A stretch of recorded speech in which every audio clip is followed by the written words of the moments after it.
Real estate विवादों में विलंब सबसे आम शब्द है, लेकिन यह सबसे गलत समझा जाने वाला शब्द भी है। खरीदार इसे समय की बर्बादी, बढ़ती हुई ईएमआई और जीवन के टलने के रूप में देखते हैं। बिल्डर इसे परिस्थिति, व्यवधान और अपरिहार्यता बताते हैं। अदालतें कहीं बीच में होती हैं, कठिनाई के प्रति उदासीन नहीं बल्कि जिम्मेदारी तय करने में अनुशासित। अदालतों के विलंब को देखने के तरीके और विशेष रूप से अप्रत्याशित परिस्थितियों फोर्स मेजोर की व्याख्या को समझने से खरीदारों के अपने मामले पेश करने के तरीके में बदलाव आता है, और उतना ही महत्वपूर्ण ये तय करने के तरीके में भी बदलाव आता है कि कब इंतजार करना बंद करना है। अदालतें देरी को भावना के रूप में नहीं देखती, वे इसे एक प्रक्रिया के रूप में देखती हैं। जब कोई विवाद अदालत तक पहुंचता है तो सबसे पहले जो चीज गायब होती है वो है आक्रोश।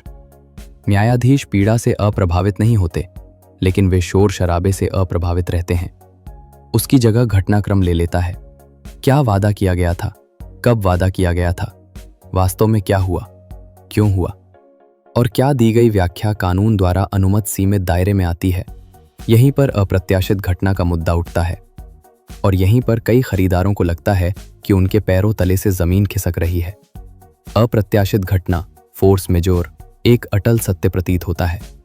ये एक कानूनी बचाव का रास्ता लगता है, एक ऐसा वाक्यांश जो सारी गलतियों को भुला देता है। बिल्डर अक्सर इसे आत्मविश्वास से इस्तेमाल करते हैं, मानो एक बार ये शब्द बोल दिए जाएं तो देरी माफ हो जाएगी। लेकिन अदालतें इसे इस नजरिए से नहीं देखती।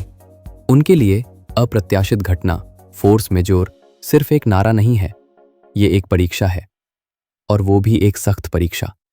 अदालतों ने बार बार ये माना है कि अप्रत्याशित घटना, फोर्स मेजोर, असाधारण, अपरिहार्य और विलंब के लिए प्रत्यक्ष रूप से जिम्मेदार होनी चाहिए। सामान्य व्यावसायिक कठिनाइयां इसके दायरे में नहीं आती। बाजार में मंदी, धन की कमी, श्रम परिवर्तन, ये व्यावसायिक जोखिम का हिस्सा है। बिल्डरों से अपेक्षा की जाती है कि वे इनका पूर्वानुमान लगाएं। इस मामले में अदालतें स्पष्ट हैं, भले ही खरीदार स्पष्ट न हो। अदालतें कारण और प्रभाव के बीच संबंध देखती हैं। क्या घटना ने वास्तव में निर्माण कार्य को बाधित किया, या इससे केवल असुविधा हुई? क्या प्रभाव पूर्ण था या आंशिक? क्या यह अस्थायी था या दीर्घकालिक? और शायद सबसे महत्वपूर्ण बात यह है कि घटना घटित होने के बाद बिल्डर ने उचित कार्रवाई की।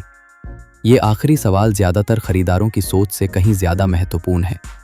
यहां तक कि जब कोई वास्तविक व्यवधान उत्पन्न करने वाली घटना होती है, तब भी अदालतें प्रतिक्रिया की जांच करती हैं। क्या बिल्डर ने पारदर्शी तरीके से संवाद किया?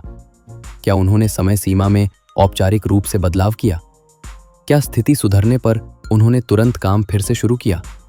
या क्या उन्होंने इस घटना को बाद की सभी निष्क्रियता के लिए एक सामान्य बहाने के रूप में इस्तेमाल किया? चुप्पी से अप्रत्याशित घटना के दावे कमजोर हो जाते हैं। इसी तरह अतिचार भी। मैंने ऐसे मामले देखे हैं जहां अदालतों ने एक निश्चित अवधि के लिए व्यवधान उत्पन्न करने वाली घटना को स्वीकार किया, लेकिन बिना किसी औचित्य के वर्षों तक हुई देरी को माफ करने से इनकार कर दिया। न्यायिक दृष्टि से अप्रत्याशित घटना, फोर्स मेजोर, जिम्मेदारी को अनिश्चित काल के लिए निलंबित नहीं करती है। ये जांच के दायरे में रहते हुए इसे थोड़े समय के लिए रोकती है। अदालतें अनुबंधों की बारीकी से जांच करती हैं, लेकिन अंधाधुंध नहीं। यदि किसी समझौते में अप्रत्याशित घटना, फोर्स मेजोर से संबंधित कोई अस्पष्ट या अत्यधिक व्यापक खंड शामिल है, तो अदालतें आमतौर पर उसकी संकीर्ण व्याख्या करती हैं।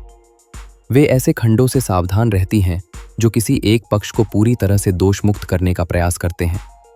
अनुबंध निष्पक्षता को दरकिनार नहीं कर सकते। इस सिद्धांत को बार बार दोहराया गया है, अक्सर उन खरीदारों को आश्चर्यचकित करते हुए जिन्होंने मान लिया था कि उनके हस्ताक्षर ने उनके भाग्य का फैसला कर दिया है।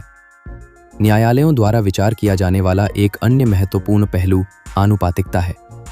यदि कई वर्षों की देरी का कारण अल्पकालिक व्यवधान बताया जाता है, तो यह स्पष्टीकरण अपने आप में ही धराशायी हो जाता है।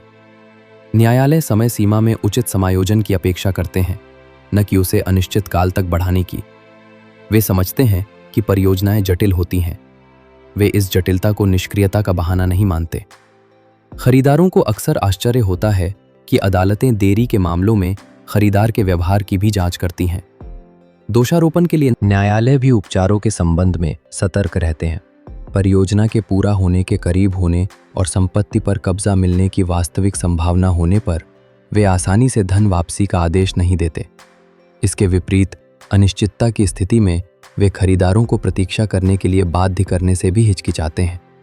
निर्णय कभी भी स्वतः नहीं होता, ये परिस्थितिजन्य होता है। अप्रत्याशित घटना फोर्स मेजोर के तर्क अक्सर इसलिए विफल हो जाते हैं क्योंकि स्पष्टीकरण में स्पष्टता की कमी होती है, न कि इसलिए कि घटना घटी ही नहीं।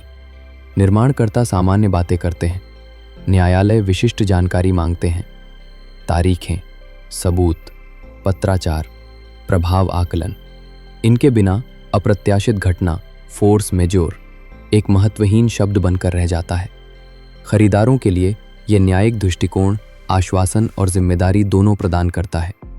आश्वासन ये है कि अदालतें बहाने को सीधे तौर पर स्वीकार नहीं करती। जिम्मेदारी ये है कि विश्वसनीयता बनाए रखने के लिए दस्तावेज तैयार किए जाएं, जवाब दिया जाए और कार्रवाई की जाए। अदालतों का अंतिम लक्ष्य तथ्यों पर आधारित निष्पक्षता सुनिश्चित करना होता है।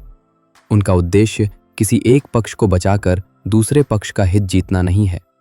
उनका काम ये तय करना है कि क्या देरी अपरिहार्य थी, क्या मामले को जिम्मेदारी से निपटाया गया और क्या खरीदार पर डाला गया बोझ उचित था। ये दृष्टिकोण महत्वपूर्ण है क्योंकि कई खरीदार विवादों में ये सोचकर उतरते हैं कि नैतिक आक्रोश ही उन्हें जीत दिला देगा। ऐसा नहीं है। महत्वपूर्ण बात यह है कि आप जो कहानी सुनाते हैं और जो सबूत पेश करते हैं उनके बीच कितना तालमेल है। अदालतों द्वारा विलंब और अप्रत्याशित परिस्थितियों को देखने का तरीका समझने से खरीदारों को अपनी अपेक्षाओं को फिर से निर्धारित करने में मदद मिलती है। इससे उन्हें ये समझ में आता है कि अनिश्चित काल तक प्रतीक्षा करने से मामला मजबूत नहीं होता। अस्पष्ट स्पष्टीकरणों को स्वीकार करने से मामला कमजोर हो जाता है। दस्तावेजीकरण कोई औपचारिकता नहीं बल्कि एक व्यवस्थित लेखन है। देरी का आकलन इस आधार पर नहीं किया जाता कि आप कितने थके हुए हैं। इसका आकलन इस आधार पर किया जाता है कि देरी को कितनी अच्छी तरह से समझाया गया है। और अप्रत्याशित परिस्थिति कोई ढाल नहीं है जिसके पीछे आप छिप सकें।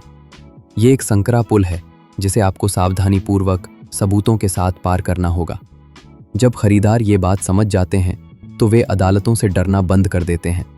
वे कानूनी भाषा से भयभीत होना बंद कर देते हैं। उन्हें एहसास होता है कि अदालतें पूर्णता की तलाश नहीं करती बल्कि ईमानदारी, जिम्मेदारी और तर्कसंगतता की तलाश करती हैं।